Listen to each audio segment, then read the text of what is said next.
ஜன்னல் சமூகத்தின் சாளரம். மாதம் இருமுறை வெளிவரும் குடும்ப இதழ்.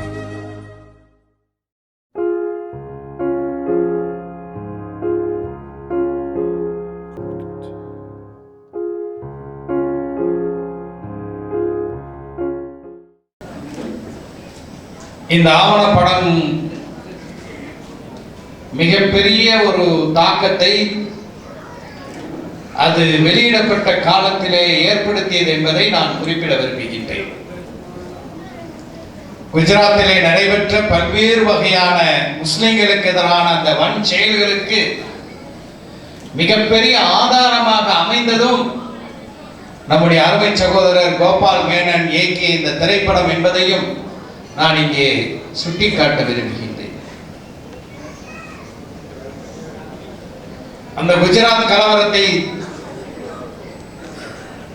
பல்வேறு வகையிலே பல்வேறு வடிவங்களிலே இது போன்ற ஆவணப்படங்கள், அது போன்று புத்தகங்கள், பத்திரிகைகளிலே வந்த கட்டுரைகள் வழியாக நாம் பார்த்திருக்கின்றோம். அந்த கலவரத்தில் ஈடுபட்ட கொலையாளிகளுக்கு தண்டனை வாங்கி கொடுப்பதற்காக வேண்டி பல்வேறு முயற்சிகளும் இந்தியாவிலே நடைபெற்றிருக்கின்றது. இங்கே ஒன்றை மட்டும் நான் இங்கே நினைவுபடுத்த விரும்புகின்றேன். 2003 மே மாதம் 15ஆம் தேதி ஐநாவினுடைய மனித உரிமை ஆணையத்தில் ஜெனீவாவிலே சிறுபான்மை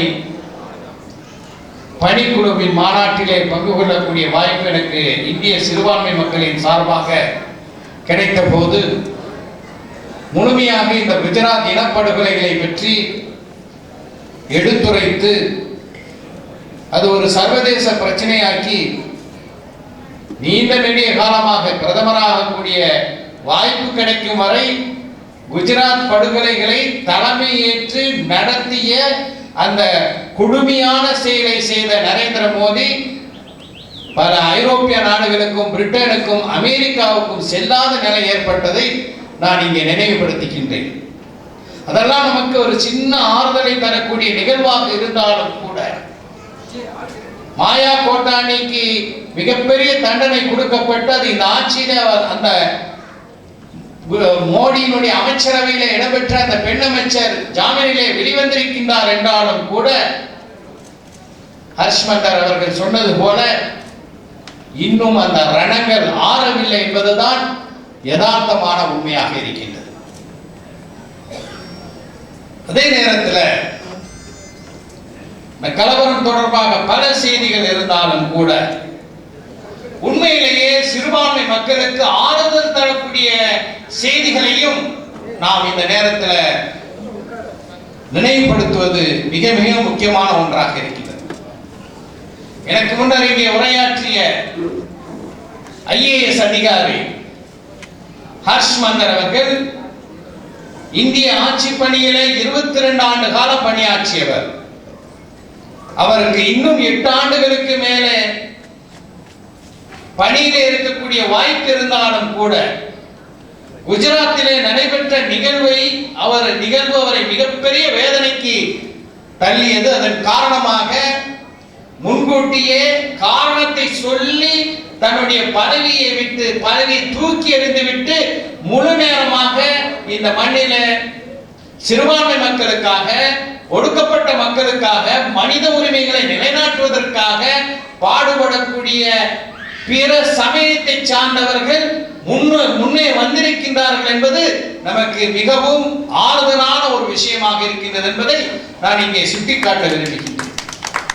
அதே போன்று ஒரு பெண்ணாக இருந்தாலும் ஆட்சிக்கு வந்த பிறகு நரேந்திர மோடி அரசாங்கத்தினுடைய மிக மோசமான நெருக்கடிகளுக்கு இலக்கானாலும் கூட இன்னும் வீரமங்கையாக மோடியை எதிர்த்து களத்திலே நிற்கக்கூடியவர் பொம்பாயை சேர்ந்த நம்முடைய சகோதரி தீஸ்தா செட்டில்வால் என்பதையும் நான் இங்கே பதிவு செய்ய விரும்புகின்றேன்.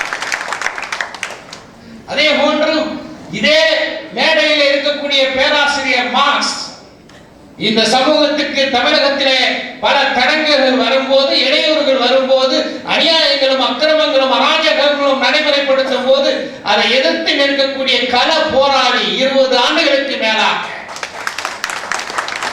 அதே போன்றுதான் தோழர் கனகராஜ் இருக்கின்றார், நம்முடைய அன்பு சகோதரர் திருமாவளவன் அவர் மீது மிகப்பெரிய அவதூறுகளை வீசி இருக்கின்றார்கள். சமீபத்தில் வெளியாக்கப்பட்டு தமிழக அரசாங்கத்தால் இணையதளத்தில் தடை செய்யப்பட்டிருக்கின்ற ஆவணப்படத்தில் முஸ்லிம் சமூகத்திற்கும் திருமாவளவனுக்கு இடையில இடைவெளியை ஏற்படுத்துவதற்கு கடுமையான முயற்சிகளை இந்துத்துவா செய்திருக்கின்றது. அது நிச்சயமாக முறியடிக்கப்படும் என்பதில் மாற்று கருத்து இல்லை. இந்த குஜராத் சம்பவம் மட்டுமல்ல, எனக்கு முன்னர் உரையாற்றிய ஹர்ஷ்வந்தர் அவர்கள் பாபரி பள்ளிவாசலை பற்றி நினைவு கூர்ந்தார். அவருடைய உரையிலே துளசிதாசரை பற்றி குறிப்பிட்டார். சமஸ்கிருதத்தில் இருந்த ராமாயணத்தை ஹிந்துஸ்தானி மொழியிலே, மக்கள் பழகக்கூடிய மொழியிலே மொழிபெயர்த்தவர் துளசிதாசர். ஸ்ரீ ராமச்சந்திர மனாஸ் என்பது அதற்கு பெயர். அவர் அயோத்தியை சார்ந்தவர். அயோத்தியிலே 1527 அங்கே கட்டப்பட்ட ராமர் கோயிலை இடித்துவிட்டு பாபர் அங்கே பள்ளிவாசல் கட்டினார் என்று கதை சொல்கிறார்களே, அந்த நேரத்தில் 30 வயது இளைஞராக அயோத்தியிலே வாழ்ந்தவர் துளசிதாசர். பாபரனுடைய ஆட்சியை பற்றி, அயோத்தியிலே நடக்கக்கூடிய பல்வேறு நிகழ்வுகளை பற்றி எல்லாம் எழுதக்கூடிய துளசிதாசர் என்னுடைய காப்பியத்தினுடைய நாயகன் ஸ்ரீ ராமபெருமானுக்கு கட்டப்பட்ட பிரமாதமான ஆலயத்தை பாபர் படையெடுத்து வந்தார், இடித்து தரைமட்டமாக்கினார் என்று ஒரு வரி கூட ராமச்சந்திர மனாசரை பார்க்க முடியாது. அந்த பாபர் பள்ளிவாசல் உண்மைகளை, அது ராமர் கோயில் அல்ல, அது ஒரு பள்ளிவாசல் தான். ஸ்ரீ ராமர் அங்கே பிறந்தார் என்பதற்கான எந்த ஆதாரங்களும் இல்லை என்பதை இந்த நாட்டுக்கு முன்னால் எடுத்து வைத்த வரலாற்று ஆசிரியர்கள், சட்ட போராட்டங்களை நடத்தியவர்கள் பட்டியலை பார்க்கும்போது அங்க முஸ்லிம்களை விட முஸ்லிம் அல்லாத அறிஞர்கள் தான் மிகப்பெரிய அளவிலே இருக்கின்றார்கள். இவரை போன்று ஹர்ஷ்வந்தரை போன்று ஒரு IAS அதிகாரி, மேற்கு வங்காளத்தை சேர்ந்தவர் ஷெர் சிங், மிக ஆழமான ஆய்வுகளை செய்து சங் பரிவாரனுடைய முகத்திரையை தன்னுடைய ஆய்வுகளின் மூலமாக கிழித்திருக்கின்றார். அலகாபாத் பல்கலைக்கழகத்தினுடைய பண்டை கால வரலாற்று துறையை சேர்ந்த பேராசிரியர் Susil Srivastava The Disputed Mosque, சர்ச்சைக்குரிய பள்ளிவாசல் என்ற பெயரிலே அவர் எழுதிய புத்தகம் சேஜ் பப்ளிகேஷன்ல வெளியிடப்பட்ட புத்தகம் மிகப்பெரிய ஆவணமாக இருக்கின்றது. நம்முடைய தமிழ்நாட்டை சேர்ந்த சர்வப்பள்ளி கோபால் அவர்கள், சர்வப்பள்ளி ராதாகிருஷ்ணன் அவர்களுடைய புதல்வர், வரலாற்று ஆசிரியர், அதே போல ராஜ்மோகன் காந்தி, இவர்கள் எல்லாம் சங் பரிவாரனுடைய முகத்திரையை கிழித்த மிகப்பெரிய இந்திய குடிமக்கள், முஸ்லிம்களுக்காக வேண்டி குரல் எழுப்பியவர்கள் என்பதை இந்த நேரத்திலே நாம் நினைவுபடுத்துவதற்கு கடமைப்பட்டிருக்கின்றோம். அருமை சகோதரர்களே, சகோதரிகளே, அந்த அடிப்படையிலே தான் ஒரு பக்கம் புத்தகங்கள், ஒரு பக்கம் ஆய்வுகள், ஒரு பக்கம் சட்ட போராட்டம், பாதிக்கப்பட்ட மக்களை விடுவிப்பதற்கான முயற்சி, அதே நேரத்தில் இன்று இன்ஃபர்மேஷன் ஏஜ் என்று சொல்லக்கூடிய தகவல் தொழில்நுட்ப யுகத்திலே வாழும்போது பேஸ்புக்கும் வாட்ஸ்அப்பும் மிக விரைவாக செய்திகளை எடுத்துச் செல்லும் போது அந்த யுகத்திலே சங் பரிவாரனுடைய முகத்திரையை கிழிப்பதற்காக களத்தில் நிற்கக்கூடிய ஆவண படங்களை தயாரிக்கக்கூடியவர்களிலே இங்கே இருக்கக்கூடிய என்னுடைய அன்பு சகோதரர் கோபால் மேனனை இந்த சமூகம் நிச்சயமாக மறக்க முடியாது. இதே போன்றுதான் 2 ஆண்டுகளுக்கு முன்னால் மரணமடைந்த என்னுடைய அன்பு நண்பர் சுப்ரதீப் சக்கரவர்த்தியை நான் நினைவுபடுத்த விரும்புகின்றேன்.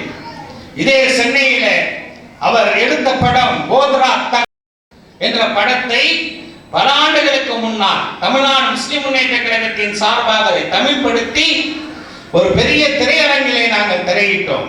தொடர்ச்சியாக முசஃபர் நகரை பற்றியும் அவர் படம் தயாரித்துக் கொண்டிருந்த அந்த நேரத்திலே 2 ஆண்டுகளுக்கு முன்னால் சின்ன வயதிலேயே அவர் இறந்து விட்டதையும் நான் இங்கே நினைவு கூற கடமைப்பட்டிருக்கின்றேன். அருமை சகோதரர்களே, சகோதரிகளே, ஒன்றை புரிந்து கொள்ள வேண்டும். அதைதான் ஹர்ஷ்மந்தர் அவர்களும் தன்னுடைய உரையினுடைய இறுதியிலே சொன்னார்கள். வளர்ச்சி என்ற பெயரிலே ஆட்சிக்கு வந்த நரேந்திர மோடி தலைமையிலான பாஜக அரசு வளர்ச்சிக்கு பதிலாக வெறுப்புணர்ச்சியை இந்த நாட்டிலே விதைப்பதற்கான சதி செயல்களை செய்து கொண்டிருக்கின்றது என்பதில் மாற்று கருத்து இருக்க முடியாது. சிவாஜி, சத்ரபதி சிவாஜி எங்களுடைய மிகப்பெரிய தலைவர், அவர் மிகப்பெரிய ஒரு இந்து மன்னர் என்று சொல்லிக் கொண்டிருந்த நேரத்தில் சத்ரபதி சிவாஜி சங்க பரிவார் RSS சொல்வது போல ஒரு இந்து மத வெறியராக இருக்கவில்லை. அவர் ஒரு ஆட்சியாளர். அவருடைய படையிலே அவருடைய மெய்காப்பாளர்களாக எண்ணற்ற முஸ்லிம்கள் இருந்திருக்கின்றார்கள். அவருடைய படையில அவருடைய படைப்பிரிவில் 50 பிரிவுக்கு தளபதிகளாக முஸ்லிம்கள் இருந்திருக்கின்றார்கள். அவருடைய தனி செயலாளரே முஸ்லிம் தான். அதாவது அவுரங்கசீப்புக்கும் சிவாஜிக்கும் இடையிலே போர் நடைபெறும் போது அவுரங்கசீப் படையில இந்துக்கள் போரிட்டு இருக்கின்றார்கள், சிவாஜி படையில முஸ்லிம்கள் போரிட்டு இருக்கின்றார்கள். இது போன்ற உண்மைகளை எல்லாம் சிபிஐயை சேர்ந்த இந்திய கம்யூனிஸ்ட் கட்சியை சேர்ந்த ஒரு மாபெரும் அறிஞர் கோவிந்த் பன்சாரா சிவாஜி ஹோதா ஹை, சிவாஜி யார் என்ற பெயரிலே மராட்டியிலே ஒரு புத்தகத்தை எழுதி அது லட்சக்கணக்கான பிரதிகள் விற்க விட்டு விடுவார்களா சங்க பரிவார்?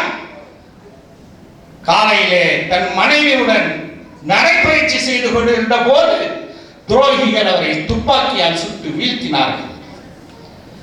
அதே போன்றுதான் இன்று நடைபெற்று வரக்கூடிய ஹைதராபாத் பல்கலைக்கழகத்தினுடைய மாணவர் ரோஹித் வெமுலாவுடைய விஷயமாக இருக்கட்டும், ஜவஹர்லால் நேரு பல்கலைக்கழகத்தினுடைய விஷயமாக இருக்கட்டும், அந்த போராட்டங்களுடைய பின்னணி என்ன? முஸ்லிம்களை தனிமைப்படுத்தலாம் என்று நரேந்திர மோடி அரசு எண்ணுகின்றது. ஆனால் முஸ்லிம்களை தனிமைப்படுத்துவதற்கு விடமாட்டோம் என்று ரோஹித் வெமுலாக்களும் கன்ஹையாகுமார்களும் மோடி அரசுக்கு தெளிவான பாடங்களை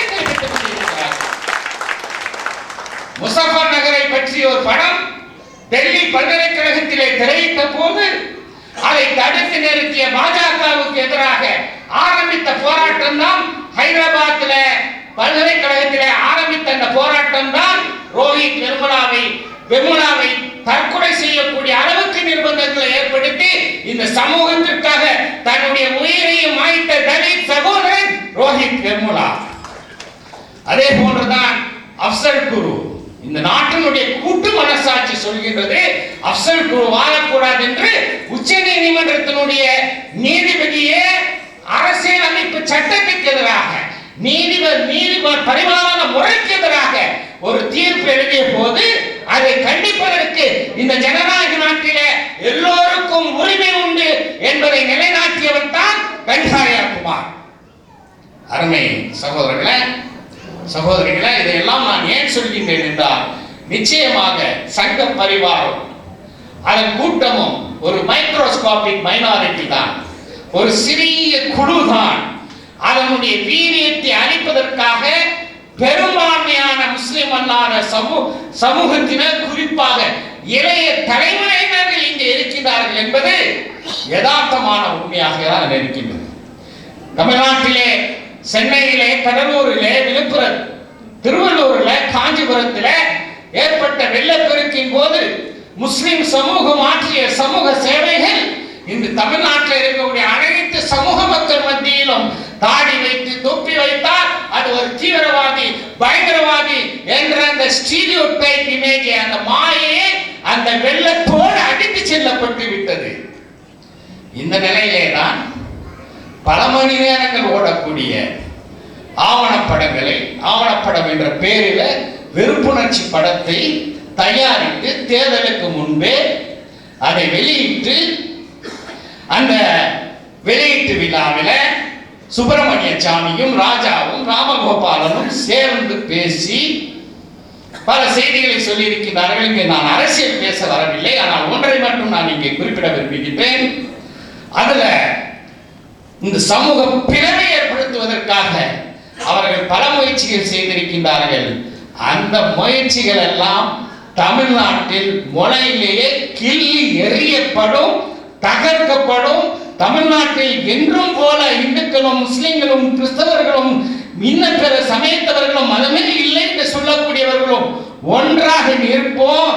குஜராத் தமிழ்நாட்டுக்கு நிச்சயமாக வருவதை நரேந்திர மோடிக்கு காணக்கூடிய கனவு இங்கே நிச்சயமாக நனவாகாது. அதற்காக அனைவருடனும் சேர்ந்து கைகோர்த்து சமூக நல்லிணக்கத்திற்காக உழைப்போம் என்று சொல்லி இந்த முஸ்லிம் சமூகத்தோடு தோளோடு தோல் இருக்கக்கூடிய கோபால் மேனன், ஹர்ஷ்மந்தர், தீஸ்தா செட்டில்வார் போன்றவர்களுக்கு இறைவன் நல்வளங்களை தர வேண்டும் என்று பிரார்த்தித்து விடைபெறுகின்றேன். நன்றி. நன்றி. நீதிநேய மக்கள் கட்சியின் தலைவர் ஜனாப் ஜாவேர் உல்லா சாஹிப் அவர்களுக்கு.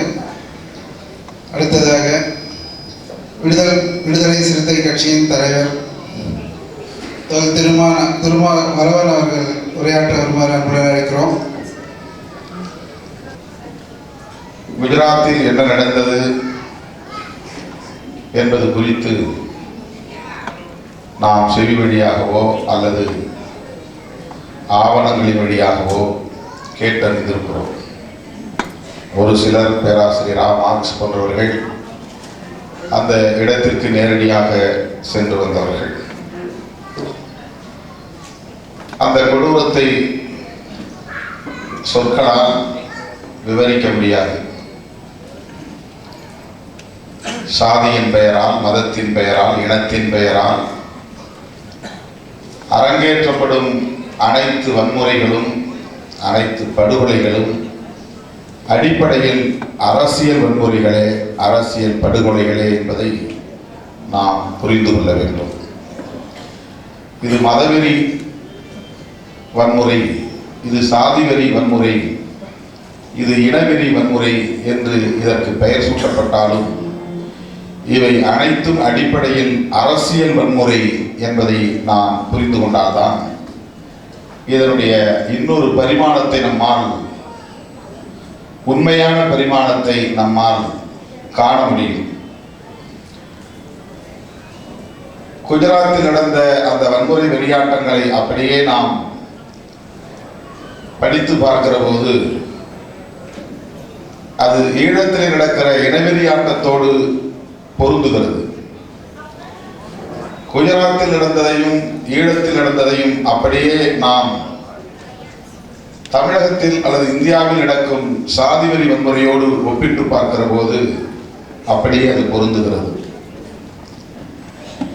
சாதிவெறியர்கள் நடத்துகிற வன்முறையாக இருந்தாலும் சரி, மதவெறியர்கள் நடத்துகிற வன்முறைகளாக இருந்தாலும் சரி, இனவெறியர்கள் நடத்துகிற வன்முறையாக இருந்தாலும் சரி, இவை அனைத்தும் ஒரே மாதிரியான மோடஸ் ஆப்பரண்டி, ஒரே மாதிரியான நடைமுறைகளை, அணுகுமுறைகளை, உத்திகளை கையாளுகிறார்கள்.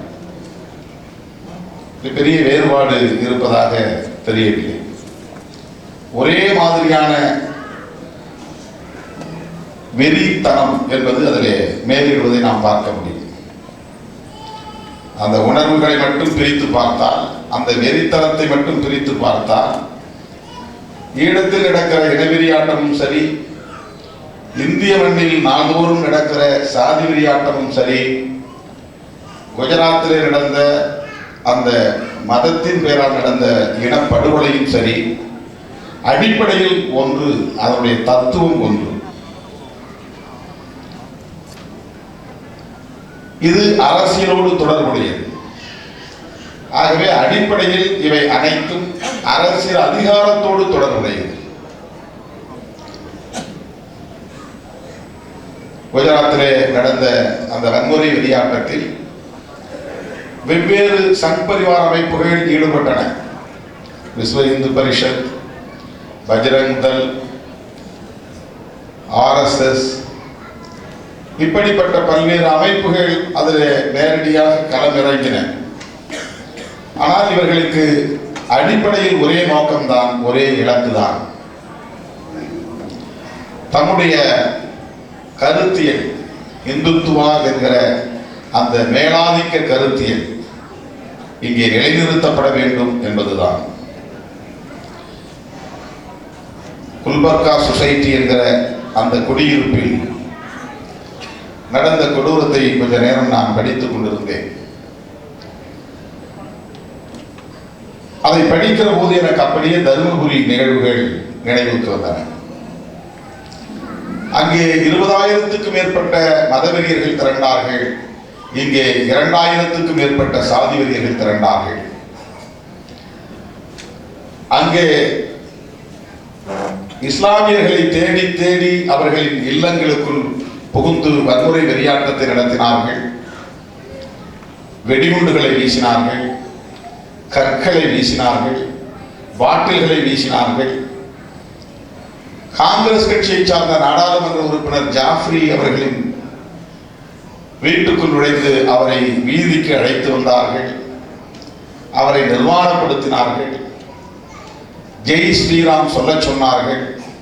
மறுத்ததால் அவருடைய கை விரல்களை வெட்டினார்கள், கைகளை வெட்டினார்கள், கால்களை வெட்டினார்கள், கடைசியாக தலையை வெட்டினார்கள்.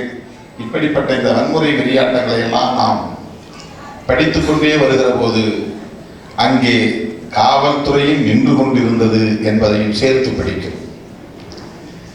காவல்துறையினர் வேடிக்கை பார்த்துக் கொண்டிருந்தார்கள், யாரையும் தடுக்கவில்லை. அந்த இஸ்லாம் ஜாஃப்ரி என்கிற அந்த நாடாளுமன்ற உறுப்பினர், காங்கிரஸ் கட்சியை சார்ந்தவர், தொழிற்சங்க தலைவர், எவ்வளவு கொடூரமாக கொல்லப்பட்டார்.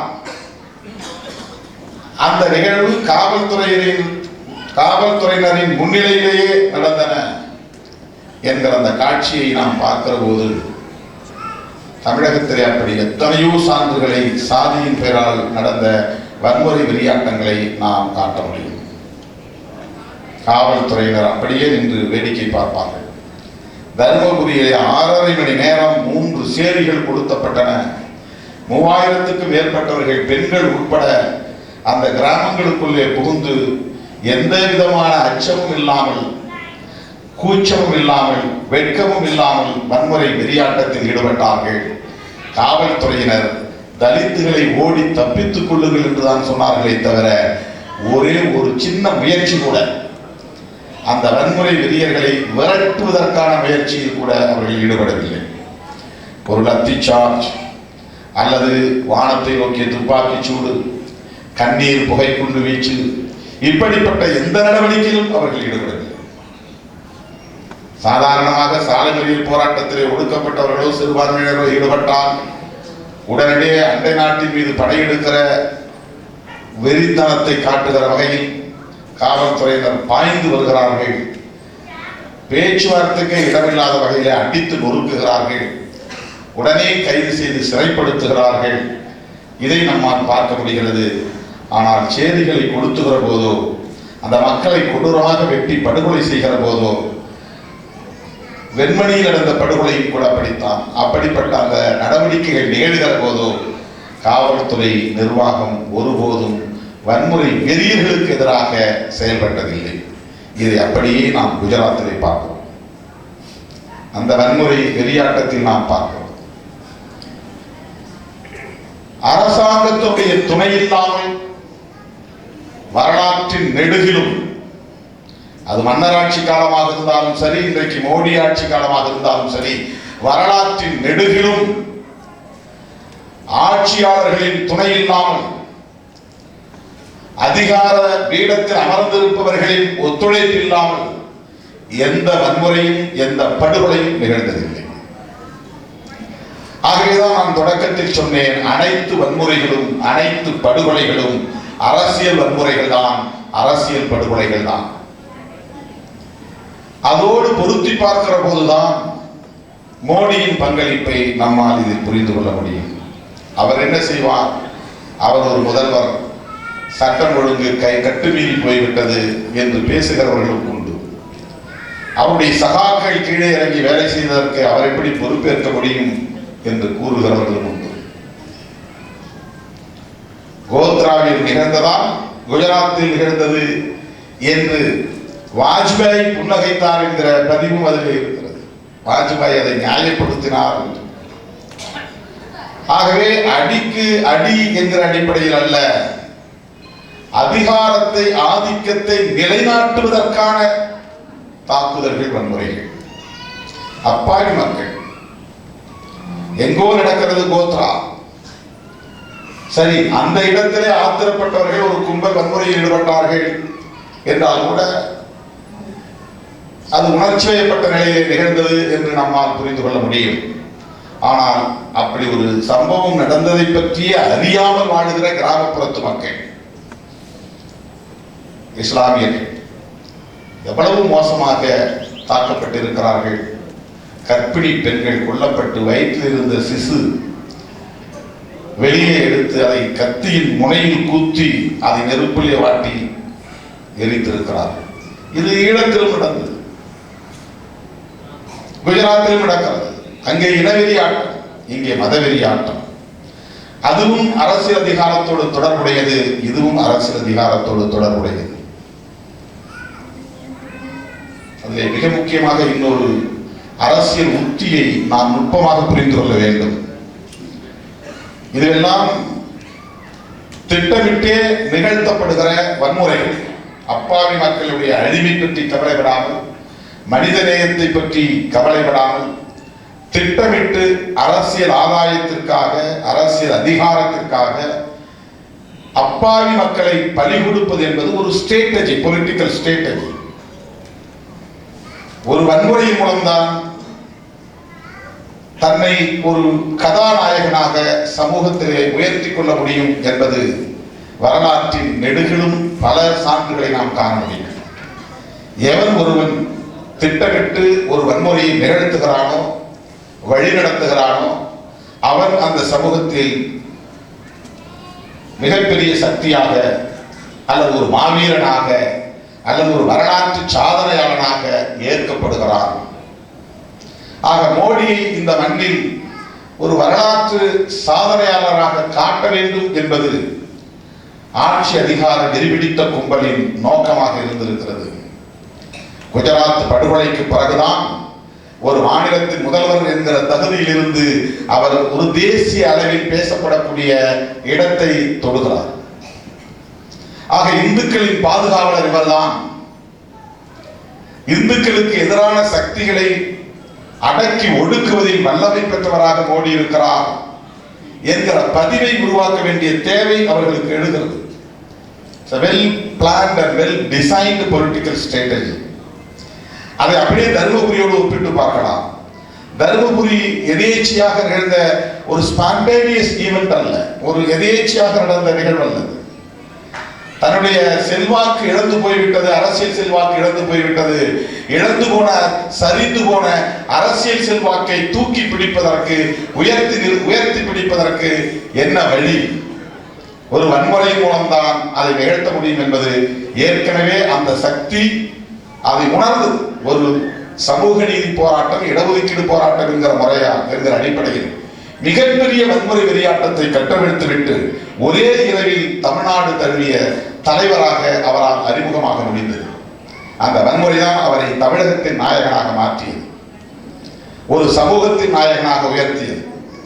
அந்த வன்முறை தான் அவரை சமூக பாதுகாவலராக தூக்கி நிறுத்தியது. அந்த வன்முறை தான் ஒரு இரவில் அவரை தலைவராக்கியது. ஆகவே அதை ருசித்து, அதை சுவைத்து, அதில் சுகம் கண்ட அந்த தலைவர் மீண்டும் சரிந்து போன தனது செல்வாக்கை உயர்த்துவதற்கு மீண்டும் ஒரு வன்முறை தேவை என்பதை உணர்கிறார். அந்த வன்முறையை எப்படி நிகழ்த்துவது என்பதற்கான ஒரு ஸ்ட்ராட்டஜி தான் பெண்களுக்கு எதிரான, தலித்துகள் பெண்களுக்கு எதிரான நடவடிக்கையில் ஈடுபடுகிறார்கள் என்கிற ஒரு திட்டமிட்ட அவதூறு. அதை பயன்படுத்தி காதல் திருமணம் என்கிற பெயரால் அங்கே நிகழ்த்தப்பட்ட வன்முறை வெறியாட்டம் என்பது ஒரு திட்டமிட்ட தாக்குதல். ஏற்கனவே முடிவு செய்யப்பட்டு, திட்டம் தயாரிக்கப்பட்டு, ஆட்கள் கருவிகள் அனைத்தும் ஏற்பாடு செய்யப்பட்டு, அதிகார வர்க்கத்தோடு பேச்சுவார்த்தை நடத்தி அதற்குரிய ஏற்பாடுகள் செய்து நிகழ்த்தப்பட்ட, அரங்கேற்றப்பட்ட ஒரு வன்முறை. அந்த ஒரே வன்முறையில், அந்த ஒற்றை வன்முறையில் அவர்களால் மறுபடியும் மீண்டெழுந்து நிற்க முடிந்திருக்கிறது. சரிந்து போன செல்வாக்கை உயர்த்தி பிடிக்க முடிந்திருக்கிறது. அந்த குறிப்பிட்ட தொகுதியில் வெற்றி பெற முடிந்திருக்கிறது. ஆகவே தலித் வெறுப்பு என்பதும் முஸ்லிம் வெறுப்பு என்பதும் ஒரே மாதிரியான அரசியல் உத்திதான். அரசியல் உத்திதான் அது. தலித்துகளுக்கு எதிரான வன்முறையும் இஸ்லாமியர்களுக்கு எதிரான வன்முறையும் ஒரு அரசியல் உத்திதான். ஆக இந்திய அளவில் மோடியை மீண்டும் ஒரு ஆர்எஸ்எஸ், தீவிரமான ஆர்எஸ்எஸ் தொண்டரை இந்தியாவின் பிரதமராக்க வேண்டும் என்கிற அடிப்படையில் அவர்கள் திட்டமிட்டு நிகழ்த்திய மிகப்பெரிய வன்முறை வெறியாட்டம் தான் குஜராத் இனப்படுகொலை என்பது என்னுடைய பார்வை. அந்த ஒற்றை படுகொலைக்கு பிறகு அவர் தேசிய நாயகனாக உருவெடுத்தார், எல்லோராலும் ஏற்கப்பட்டார். அதனால் மூத்த தலைவர்களை எல்லாம் பின்னுக்கு தள்ளி இவரை பிரதமர் வேட்பாளர் என்று ஆர்எஸ்எஸ் அறிவித்தது. ஒருவர் பிரதமராவதற்காக 2000க்கும் மேற்பட்ட முஸ்லிம்கள் பலியாக்கப்பட்டார்கள், படுகொலை செய்யப்பட்டார்கள். ஒருவர் நாடாளுமன்ற உறுப்பினராவதற்காக ஆயிரக்கணக்கான தலித்துகள் தாக்கப்பட்டார்கள். திவ்யா காதலித்த இளவரசன் கொல்லப்பட்டான். அவன் சிந்திய ரத்தத்தில், அந்த மக்கள் சிந்திய கண்ணீரில் ஒருவர் இங்கே நாடாளுமன்ற உறுப்பினரானார். குஜராத்திலே இஸ்லாமியர்கள் சிந்திய ரத்தத்தில், அவர்கள் வடித்த அந்த கண்ணீரில் செந்நீரில் ஒருவர் இந்தியாவின் பிரதமரானார். ஆகவே இது ஒரு பொலிட்டிக்கல் ஸ்ட்ராட்டஜி. தலித் அவர்ஷன் என்பதும் முஸ்லிம் அவர்ஷன் என்பதும் இவர்களுக்கு எதிரான வெறுப்பு பிரச்சாரத்தை மேற்கொள்வதும் அரசியல் அதிகாரத்தை கைப்பற்றுவதற்காக இவர்கள் கையாளுகிற உத்தி என்பதை நாம் புரிந்து கொள்ள வேண்டும். இவர்கள் ஏதோ ஆத்திரத்தில் உணர்ச்சி வயப்பட்டு வன்முறையில் ஈடுபட்டு விட்டார்கள் என்று மட்டும் புரிந்து கொள்ள வேண்டாம்.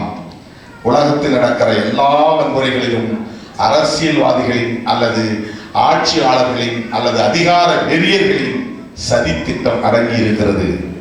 சாதிகள் இருந்தாலும் மாடு மேய்க்கிறவன் நட்போடு தான் மாடு மேய்க்கிறான்.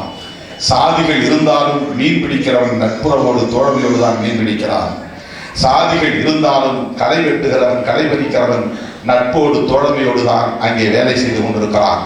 எப்போது அவர்களுக்கு இடையில் மோதல் வருகிறது என்றால் அரசியல்வாதிகள் தலையிடுகிற போதுதான், அதிகார வெறி தலையிடுகிற போதுதான், அவர்கள் திட்டமிட்டு தூண்டுகிற அந்த வெறுப்பு பிரச்சாரம் தான் எல்லா வன்முறைகளுக்கும் வித்திடுகின்றன, அடித்தளமாக அமைகின்றன.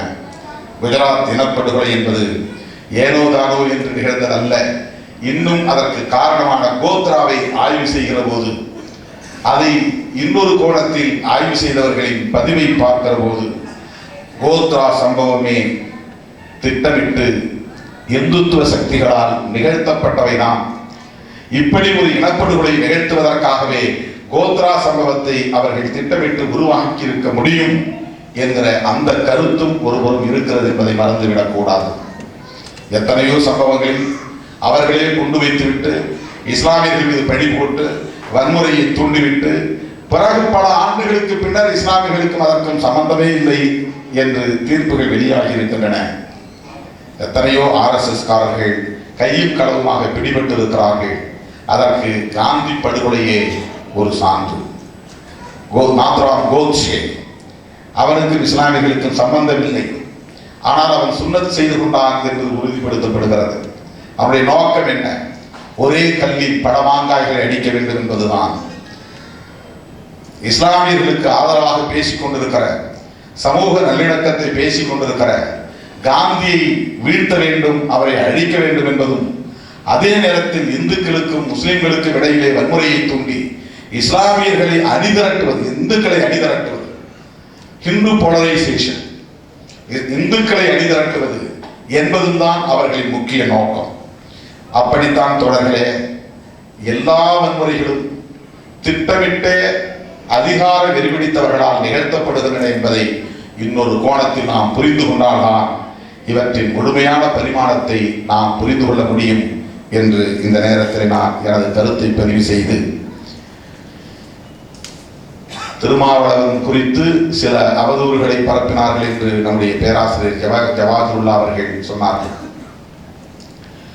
அவர்களின் கோபம், பேராசிரியர் மார்க்ஸ் போன்றவர்கள் 20 ஆண்டுகளுக்கு மேலாக இந்த களத்தில் இருக்கிறார். அவருக்கு எதிராக அவ்வளவு ஆவேசமாக வருவதில்லை, எதிர்ப்பு இருக்கிறது. ஏன் திருமாவளவன் மீது வருகிறது? அரசியல், அதுதான் அரசியல்.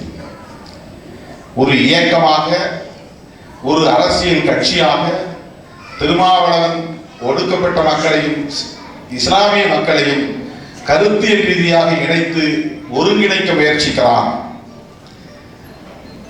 ஒரு அறிவு சார்ந்த எழுத்தாளராக, அரசியல் விமர்சகராக, ஆய்வாளராக, களப்பணியாளராக பேராசிரியர் மார்க்ஸ் அவர்கள் எழுதுவது ஒரு புறம் அவர்களுக்கு எரிச்சலை தந்தாலும் ஆத்திரத்தை தந்தாலும், அரசியல் ரீதியாக தலித்துகளையும் முஸ்லிம்களையும் அணிதிரட்டுகிற களத்தில் திருமாவளவன் செய்கிறான் என்பது அவர்களுக்கு அதைவிட பன்மடங்கு எரிச்சலை தருகிறது, ஆத்திரத்தை மூட்டுகிறது. என்னென்னவோ சதி திட்டங்களை அவர்கள் தீட்டுகிறார்கள், எப்படியோ அவதூறுகளை பரப்ப முயற்சிக்கிறார்கள். ஆனால் திருமாவளவனையும் இஸ்லாமிய மக்களுக்கு இடையிலான உறவையும் ஒரு காலத்தில் யாராலும் பிரிக்க முடியாது. என்ன அவதூறுகளை பரப்பினாலும் அதற்காக விடுதலை சிறுத்தைகள் ஒருபோதும் தன்னுடைய நிலைப்பாட்டில் இருந்து பின்வாங்காது. சிறுபான்மை சமூகத்தினரின் ஜனநாயகத்திற்காக, பாதுகாப்புக்காக என்றென்றைக்கும் விடுதலை சிறுத்தைகள் உறுதியாக களத்தில் நிற்கும் என்பதை சொல்லி வாய்ப்புக்கு நன்றி கூறி நிறைவு செய்கிறேன். நன்றி, வணக்கம்.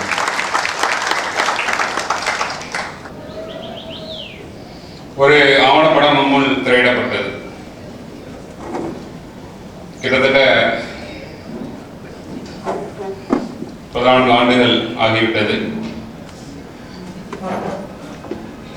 அதை பார்க்கும் பொழுதே நம்மில் பலர் கண்ணீர் வடித்தோம், உச்ச என்ற வார்த்தையை பயன்படுத்தினோம். இதற்கு நீதி கிடைக்காதா என்று இயக்கங்களை நம்முடைய பெருமூச்சின் வாயிலாக வெளிப்படுத்தினோம். இப்படியான நம்முடைய இயக்கங்களை, நீதிக்கான நம்முடைய இந்த தேடல்களை, நீதிக்கான இந்த இயக்கத்தை ஒருங்கிணைத்து குஜராத் இனப்படுகொலையில் பாதிக்கப்பட்ட மக்களுக்கு நீதியை பெற்று தந்திட வேண்டும். இது போன்ற ஒரு இனப்படுகொலை மீண்டும் இந்தியாவில் இந்த மாதத்திலும் நடைபெற்றுவிடக் கூடாது என்ற அடிப்படையில் ஒரு ஃபோரம் உருவாக்கப்பட்டிருக்கின்றது. அதுதான் சேவ் இந்தியா ஃபோரம். இது நல்ல ஒரு துவக்கமாக இருக்க வேண்டும். இந்த சேவ் இந்தியா ஃபோரத்துடைய நிகழ்ச்சி இதற்கு முன்பு கேரளத்திலும் கர்நாடகத்திலும் நடைபெற்றிருக்கின்றது. இப்பொழுது தமிழகத்தில் நடந்து கொண்டிருக்கின்றது. அடுத்து மும்பை மற்றும் இன்னும் வட மாநிலங்களில் நடைபெற இருப்பதாக அதனுடைய தலைவர் நம்மிடம் தெரிவித்தார். இந்த சேவ் இந்தியா ஃபாரம் உண்மையிலேயே சேவ் இந்தியா ஃபாரமாக இந்தியாவை பாதுகாக்கக்கூடிய ஒரு அமைப்பாக செயல்பட வேண்டும் என்பதுதான் நம்முடைய விருப்பம் என்பதை துவக்கமாக நாம் பதிவு செய்து கொள்ள ஆசைப்படுகின்றோம். என்றால் தன்னுடைய உரையிலே ஹர்ஷ்மந்த் அவர்கள் வந்து குறிப்பிட்டார், நாம் அன்றை மறந்துவிடக்கூடாது. எதை மறந்துவிடக்கூடாது என்றால், குஜராத் கலவரத்தில் பாதிக்கப்பட்ட மக்களுக்கு இன்று வரை நீதி கிடைக்கவில்லை என்பதை நாம் மறந்துவிடக்கூடாது என்பதை தன்னுடைய உரையின் இறுதி பகுதியிலே அவர் குறிப்பிட்டார். அந்த நீதிக்கான போராட்டத்தில் நாம் என்றும் நம்மை இணைத்துக் கொள்ள வேண்டும் என்பதுதான் அதனுடைய பொருள். நீதி கிடைக்கவில்லை என்பதை நாம் நினைவில் கொள்ள வேண்டும் என்றால், நீதி கிடைக்கும் வரை நாம் போராட வேண்டும். அந்த நீதிக்கான போராட்டத்திலே நாம் நம்மை இணைத்துக் கொள்ள வேண்டும் என்பதுதான் அந்த வார்த்தையினுடைய பொருள் என்பதை நாம் விளங்கிக் கொள்ள வேண்டும்.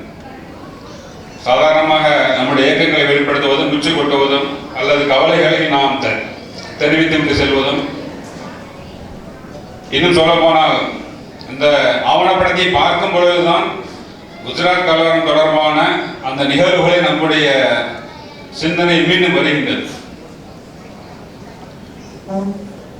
பிப்ரவரி 28 குஜராத் கலவரம் நடைபெற்றது. 27 தொடங்கி 28 ஒரு வாரம் 2 வாரம் மாத கணக்கில் நடைபெற்றது. என்ற சம்பவங்களை 2004, 2005 அல்ல 2006 பேசும்போதே நம்ம எல்லாம் ஏளனமாக பார்த்தார்கள், நம்ம ஏளனமாக பார்த்தார்கள். 2002 நடந்த சம்பவத்தை 2004 நாம் பேசலாம். 2006 ஏன் இவர்கள் எழுதுகின்றார்கள், 2008 ஏன் இதை இவர்கள் நினைவுபடுத்துகின்றார்கள் என்று நம்மை ஏளனமாக பார்த்தார்கள். இது சும்மா நம்ம எந்த விதமான அனுபவம் இல்லாமல் சொல்லவில்லை. இப்போ என்னை பற்றி அறிமுகப்படுத்தும் போது ஒரு ஆர்டிஸ்ட் புதிய வழியுடைய ஆசிரியராக இருந்து கொண்டிருக்கிறேன். குஜராத் கலவரம் தொடர்பாக கட்டுரைகளை எழுதியதற்காக வேண்டி எங்களுடைய புத்தகத்தை பதிப்பு செய்ய விடாமல் எங்களை துரத்தி அடித்தார்கள், எங்களை துரத்தினார்கள். ஒரு பதிப்பகத்தில் குஜராத் கலவரத்துடைய நாயகன் என்று மோடியுடைய படத்தை ரேப்பர்ல போட்டதுக்காக வேண்டி அடுத்த மாசமே உங்களுடைய நூலை எங்களால் பதிப்பிக்க முடியாது என்று அழைத்து சொன்னார்கள். நாங்க போனோம், போய் வந்து பேசணும். நாங்கள் செய்த தவறு என்ன தவறை செஞ்சிட்டோம்? ஆயிரக்கணக்கான மக்களை படுகொலை செய்தோமா, அல்லது லட்சக்கணக்கான மக்களை அகதிகளாக மாற்றினோமா, எண்ணற்ற குழந்தைகளை அனாதையாக ஆக்கினோமா? நாங்க என்ன செஞ்சோம்? ஒண்ணுமே செய்யல. அவர் சொன்னார், எல்லாமே எங்களுக்கு தெரியும், நீங்கள் செய்த குற்றம் மோடியுடைய படத்தை கொஞ்சம் கொடூரமா ரேப்பர்ல போட்டிருக்கிறீங்க, எங்களுக்கு நிர்வாகத்திலிருந்து அழைப்பு வந்திருக்கின்றது, இனி இவர்கள் நம்முடைய அச்சகத்தில் இவங்களுடைய புக் என்ன செய்யக்கூடாது, பிரிண்ட் செய்யக்கூடாதுன்னாங்க. இல்லை என்றால் அவர்களோடு நாம் சமரசம் செய்து கொள்ள வேண்டிய ஒரு சூழல். நாங்கள் அந்த அச்சகத்திலிருந்து வெளியேறினோம், தொடர்ந்து எங்களுடைய குரலை கொடுத்து கொண்டே இருக்கோம்னு அந்த அச்சகத்திலிருந்து வெளியேறி எங்களுடைய பணியை இப்போது நாங்கள் செய்து கொண்டிருக்கின்றோம். இது மட்டும் இல்லை, பல தளங்களில் மிரட்டப்பட்டோம். இந்த புதிய விடியல்ல 10வது ஆண்டு வெளியிடப்பட்டது, பல மிரட்டல்கள் வந்தது. இப்போது பேராசிரியர் மார்க்ஸ் அவரோடு பேசிக் கொண்டிருக்கும் போது அதான் பேசிக் கொண்டிருந்தேன். ஒரு நூல், மனித இனத்திற்கு எதிரான குற்றம் என்ற நூல், இலக்கை சொல்லி பதிப்பம் சார்பாக அந்த பதிப்பத்துடைய நிர்வாகியாக நான் தான் நின்று கொண்டிருக்கின்றேன். பேராசிரியர் மார்க்ஸ் அவர்கள் அதற்கு அணிந்துரை எழுதி கொடுத்தார்கள். இப்போது அது குறித்து தான் பேசிக் கொண்டிருந்தோம். அதற்காக வேண்டி பல இன்னொரு சந்திக்க நேர்ந்தது. ஆக இதெல்லாம் ஏன் சொல்றோம் அப்படின்னா, கிட்டத்தட்ட 14 வருடங்கள் ஆகிவிட்டது. நம்ம கால ஓட்டத்தில் போகும்போது நாம் அனைத்தையும் என்ன செய்யறோம், மறந்து விட்டு பயணித்துக் கொண்டிருக்கின்றோம். அதைத்தான் ஹர்ஷ்மது தன்னுடைய உரையில் கோடிட்டு காட்டினார். அந்த மக்களுக்கு நீதி கிடைக்கவில்லை என்பதை நீங்கள் மறந்துவிடக் கூடாது என்பதை அருமையான வார்த்தைகள் நம்ம நினைவுபடுத்தி சென்றிருக்கின்றார். அதற்காகவே நான் என்னுடைய அந்த ஐஏஎஸ் அந்த பணியை தூக்கி எடுத்து நான் வந்திருக்கிறேன் அப்படிங்கிற அந்த செய்தி சொல்லிட்டு போயிருக்கலாம். ஆக அந்த நினைவுகளை நம்முடைய மனதில் கொண்டு நாம் என்ன செய்யணும், நம்முடைய பங்களிப்பு இந்த விஷயத்தில் என்ன அப்படிங்கிறத ஆலோசிக்க வேண்டும்.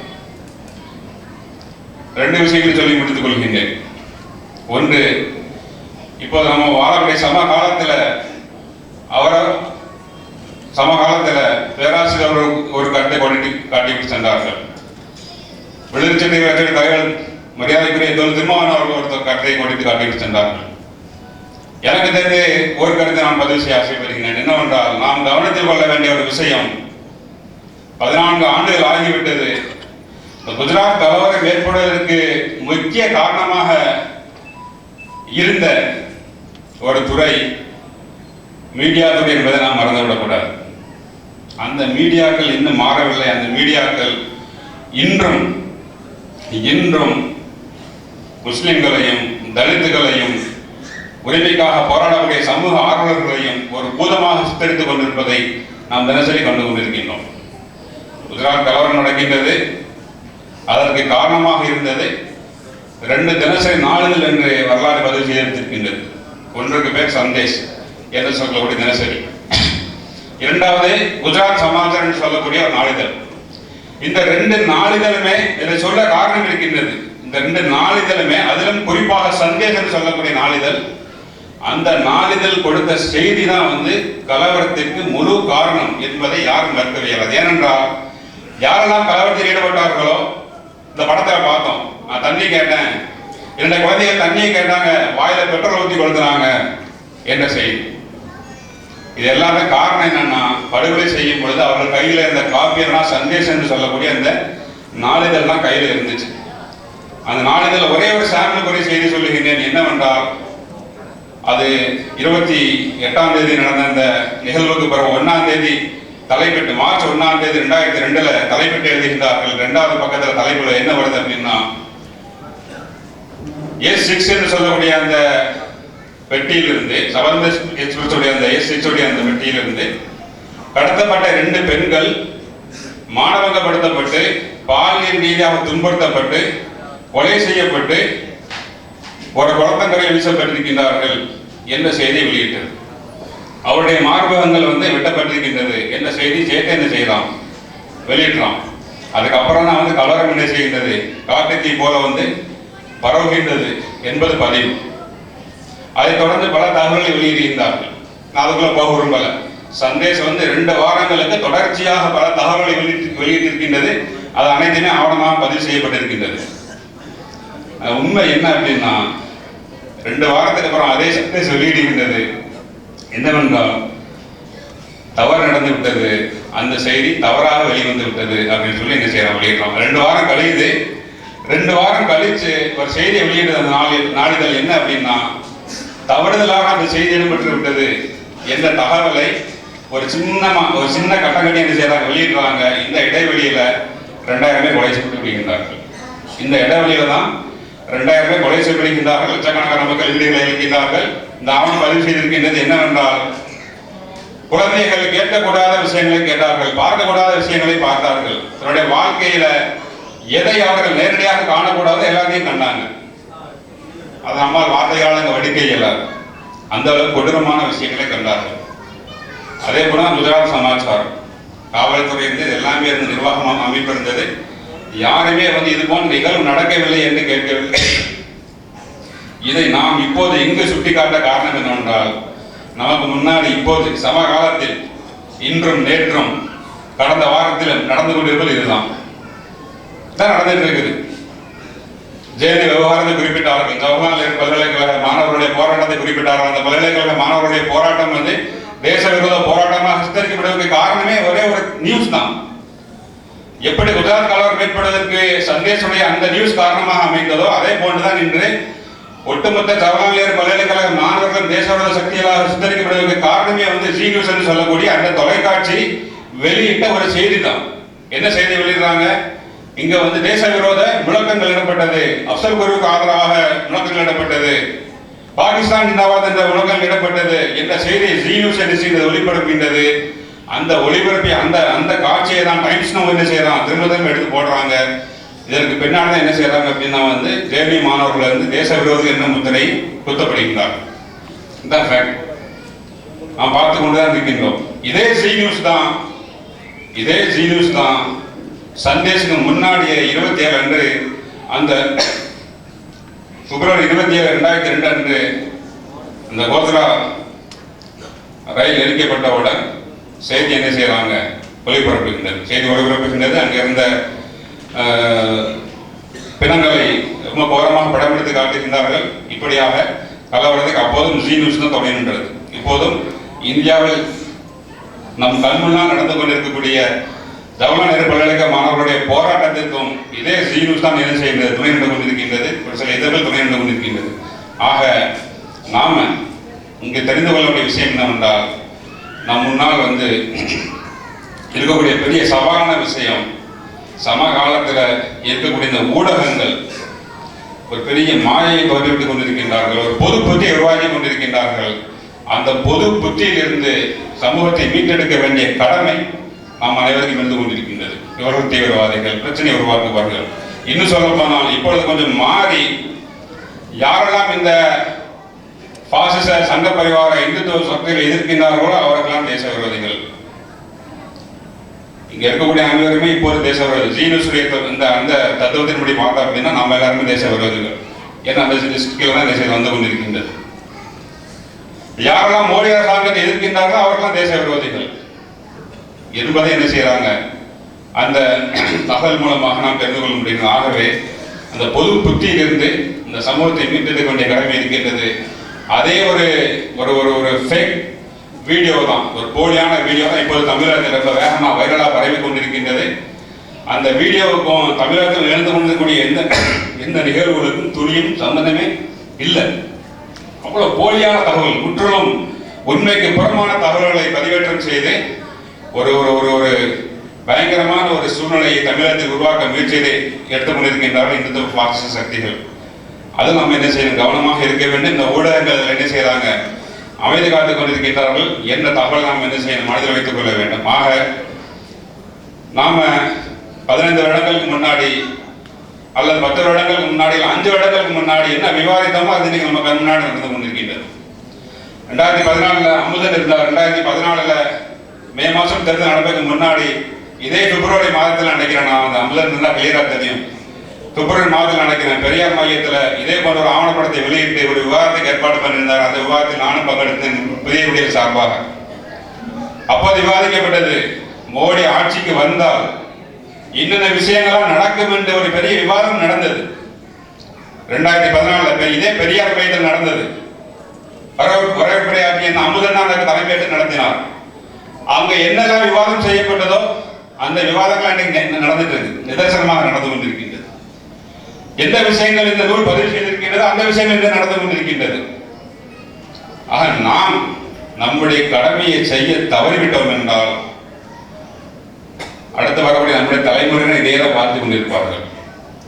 10 வருடங்கள் முன்னாடி விவாதித்தோம், 5 வருடங்கள் முன்னாடி விவாதித்தோம், 2 வருடங்களுக்கு முன்னாடி விவாதித்தோம், இப்போது விவாதிக்கின்றோம், இனி 5 வருஷத்துக்கு வரை விவாதிப்போம்.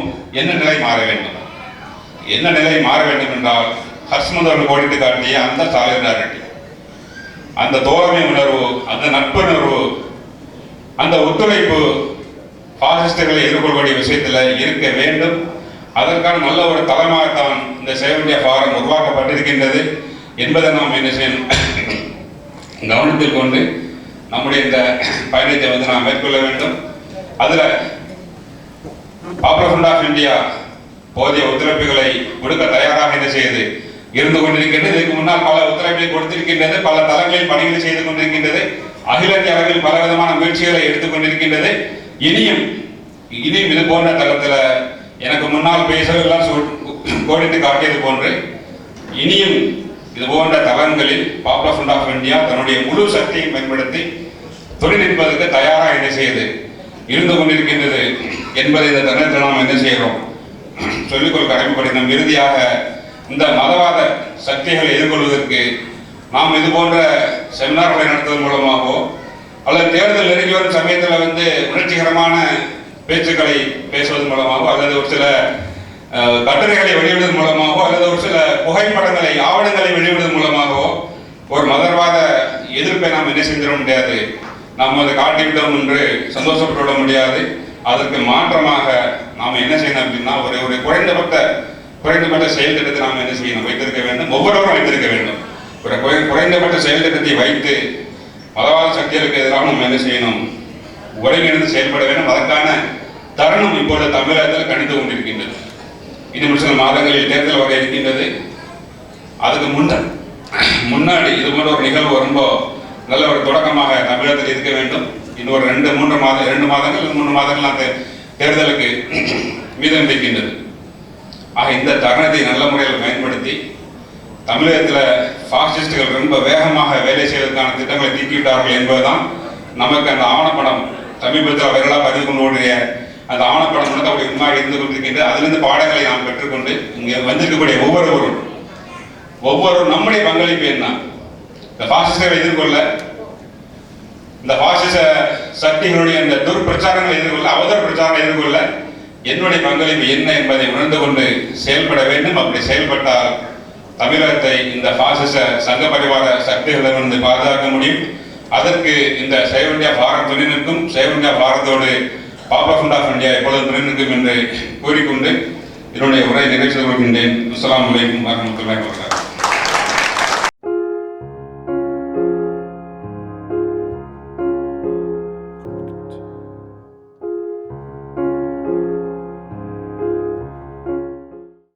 ஜன்னல் சமூகத்தின் சாளரம். மாதம் 2 முறை வெளிவரும் குடும்ப இதழ்.